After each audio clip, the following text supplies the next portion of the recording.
in death, all these stories are personal, or most of them, a great many of them. And I know I have dozens of them because it was almost 40 years of covering and then interacting with Big John. And I will share this one. When I talk about courage, and he believed in earning everything, earning it. And that's what you're speaking to about LeBron earning it. He didn't begrudge LeBron or anybody coming up through it. He just wanted the people who had earned it to be rewarded in an even greater way. So one morning, Big John never slept. I mean, he would always, it seemed to me, to be up at 3:30 in the morning. He would return my calls. I was a single guy, young guy covering the team. And when he called and he had something to say, it was often at 2 o'clock in the morning, which was great because that's my lifestyle anyway. But then again, John was, it seemed, back up and he could be on the phone at 7:30. And so the early morning calls, I wasn't ready for it. If John called you in the morning and you sound like you were half asleep, he would say, "Son, you want to sleep or you want to scoop?" And I would say, "Coach, I'm just waking up. What is it?" And he said, "Get over here. Get to the school this one morning. I'll be waiting out in front for you."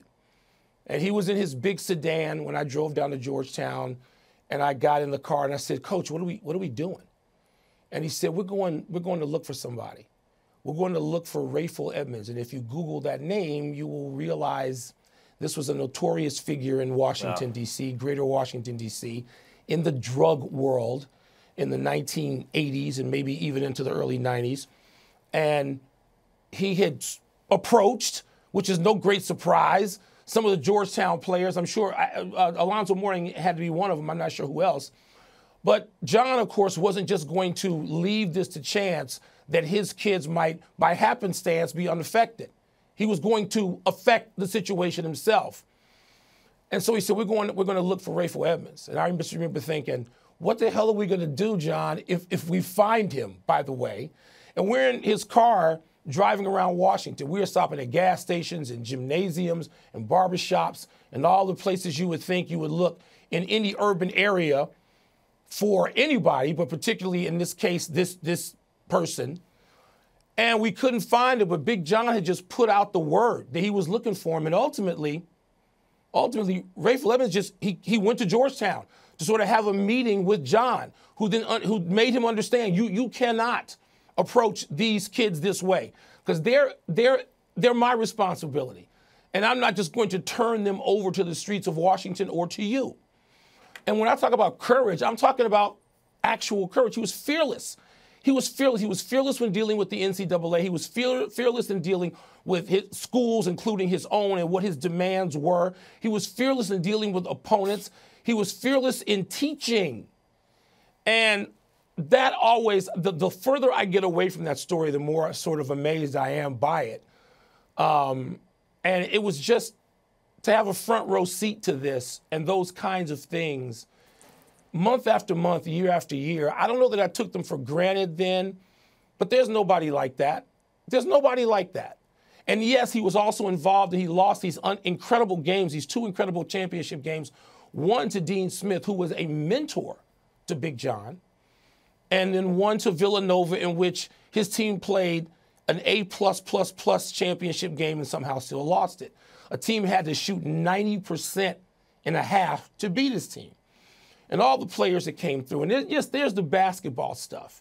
And that's what most people, that's going to resonate with most people today. That is not first and foremost what resonates with me as just someone who, I don't know that I've made big adult decisions over the last 30 years without talking to Big John. And I grieve and mourn for his sons as well, his sons and daughter, Tiffany, but JT3, who people do know, who made a Final Four of his own and was a coach of distinction himself, and Ronnie. And I've known that whole family my whole adult life, and I guess their adult lives. And this is not shocking. Big John was nearing 80 years old. People knew about health issues and challenges. I was on the phone with him not too long ago, and he was running out of breath in the conversation, and it just scared the hell out of me. And so this is not a shock, but it doesn't mean it's not a tragedy, because it is.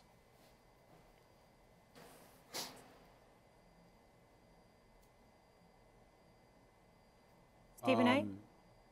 You know, on a day like today, you just find yourself profoundly sad because he was such an iconic figure and he meant so much to so many of us. Obviously, I knew Big John very well and hadn't spoken to him in a while, but for many, many years, we used to talk all the time. He always had me as a guest on his radio show with Doc Walker and the crew and those guys in D.C. We listened to him on Westwood One, calling NCAA tournament games, particularly the Final Four. But I think the thing about it that people have to really think back to, and everybody is right now. I mean, he arrived at Georgetown in 1972.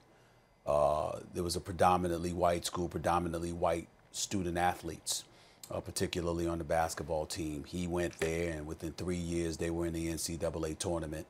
In '82, they were playing for a national title against Jordan and Dean Smith's crew. Dean Smith would ultimately win his first national title, but it was against Hoya Paranoia. And growing up in the streets of New York City, and growing up in the streets of America as a black man, as Mike Wilbon could obviously attest to, you were in love with Hoya Paranoia because they were fearless.